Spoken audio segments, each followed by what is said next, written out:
छत्रपती शिवाजी महाराज की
महाराष्ट्राच्या मातीमध्ये जन्मलेल्या एका युग पुरुषाची कथा आपल्याला या नृत्याविष्कारातून पाहायला मिळालेली. एकदा आवडला असेल तर एकदा जोरदार टाळ्यांचा आवाज झाला पाहिजे.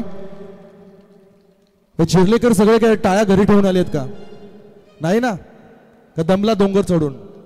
जरा टाळ्यांचा आवाज किती आहे बघू द्या मला. बायका किती आहे तिथे स्त्रिया? जरा एकदा जोरदार टाळ्या आल्या पाहिजेत. आता टाळी ही काय मागण्याची गोष्ट आहे का? ती फुकट आहे ना? बरोबर फुकट आहे ना?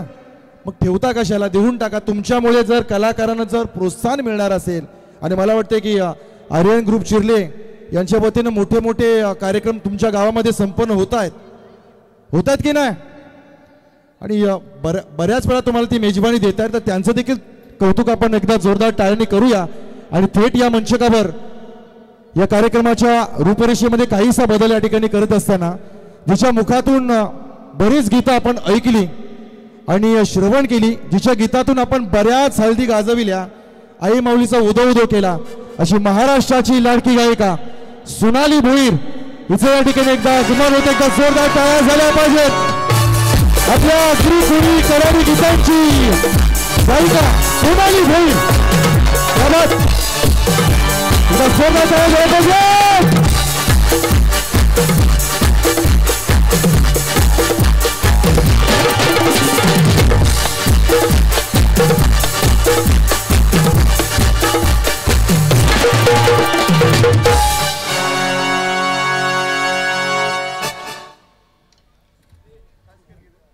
आज एकापेक्षा एक सेलिब्रिटी आपल्या गावामध्ये आलेले आहेत. त्यापैकी एक म्हणजे तिने हजारो गीतं गायली असतील. तिची गीतं असंख्य आहेत आणि आज तुमच्या सगळ्यांच्या मनोरंजनासाठी सोनाली भोईर यांचं या ठिकाणी शुभ आगमन झालंय. खरं तर त्यांनी सांगितलं की मी बोलणार नाहीये पण नाचवणार जरूर आहे. तर ज्यांना नाचायचे त्यांनी समोर नाचायचं, स्टेजवर कोणी यायचं नाही. लहान मुलांनी नाचायचं असल्यास समोर नाचायचं. सोनाली तयार आहे. लहान मुलं तयार आहेत का? नाचायचं का सगळ्यांनी? बायकांनी जागावर नाचलं तरी खुर्ची जाणार नाहीये. खुर्ची समोर उभा राहा आणि तिथेच नाचा, काय हरकत नाही. खुर्चीचा मोह राजकीय नेत्यांना असतो, बायांना असतो का? नाही ना. मग आपण एकाच जागेवर उभं राहून नाच करू शकता. जोरदार टाळ्या झाल्या पाहिजेत.